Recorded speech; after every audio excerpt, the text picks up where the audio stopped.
Let's talk about 2025 and 2026, when the global markets were on an absolute roller coaster. If you're wondering why, well, the analysis we're diving into today points a finger at one specific source: the policy playbook coming out of the White House. So picture this, it's 2025, and international stock markets are just all over the place. We're talking about some serious swings with these really sharp downturns that had investors everywhere just holding their breath. This period was really defined by intense volatility and a whole lot of economic anxiety. So what was really going on? Now, look, there are always a bunch of factors at play, right? But the source material we're looking at really zooms in on one powerful force that was making all these waves across the globe. All right, so the source identifies a key causal agent here: the America First policy agenda of the Trump administration. And this wasn't just about what was happening at home. Nope. The effects rippled out, creating some huge waves in international markets. So what does this America First agenda actually mean in practice? Well, if we break it down based on the source, it was all about a few key things: using tariffs as a tool, flexing America's economic muscle in geopolitical disputes, and just taking a much more confrontational, hard-nosed approach to negotiations. And for global markets that absolutely thrive on knowing what's coming next, yeah, this whole approach was a recipe for major uncertainty. And the analysis really highlights two key moments that lit the fuse. First, back in April 2025, a whole slew of widespread tariffs were announced. That sent an immediate shock through the system, and, it's what triggered what people called the 2025 stock market crash. Then, fast forward to early 2026, and the administration starts using tariff threats as leverage, this time in a political dispute over Greenland. Both of these events, they had a massive, massive impact. So this is the big question, right? How does a policy announcement made in Washington, D.C. end up triggering a massive sell-off across the entire globe, while the source material lays out a really clear, almost predictable chain reaction? Okay, it basically happens in 4 steps. Step 1, the threat is made: a new tariff, a new political demand. Almost instantly, step 2, investor uncertainty just skyrockets. And that fear, that leads directly to step 3, which is a huge shift in behavior. Investors start pulling their money out of what they now see as risky stocks, and they run for cover. And the result? Step 4, a major sell-off that sends stock market values tumbling down. This all really boils down to a massive shift in where the money is going. On one hand, you've got your riskier equities. We're talking stocks in big global companies that are super sensitive to the economy. When you threaten their supply chains or profits with tariffs, they suddenly look really, really risky. And on the other hand, you have what are called safe haven assets. Think gold, silver, government bonds, things that tend to hold their value when everything else is in turmoil. So investors were basically trading that risk for a sense of security. And let me tell you, this wasn't just a small trickle of money moving. No way. The flight to safety was so huge that assets like gold and silver actually shot up to record highs during this time.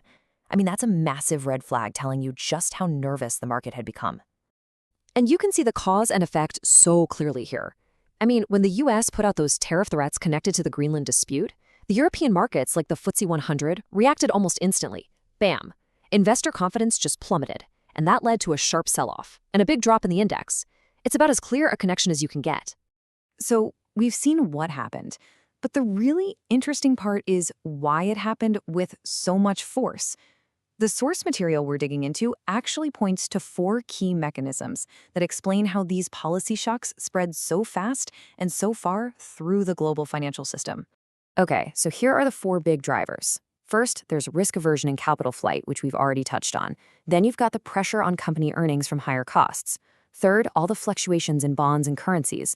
And finally, the simple fact that our global markets are all so deeply connected. For now, let's just focus on 2 of the most important ones: that risk aversion and the global interconnectedness. So, first up, risk aversion. This is really the core psychological driver of the whole thing.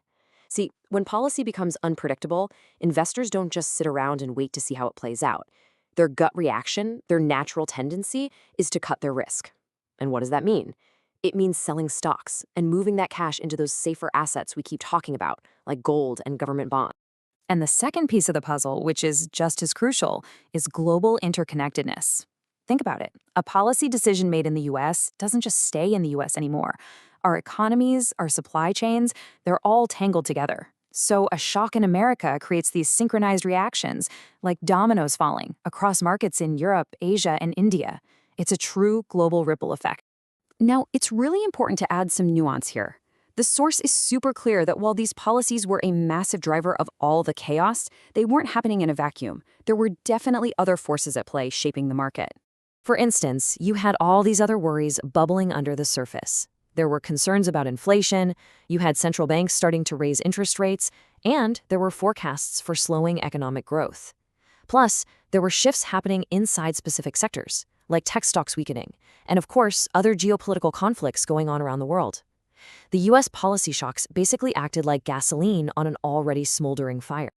But here's a really fascinating little twist from the analysis. The market's reaction wasn't just a one-way street downhill.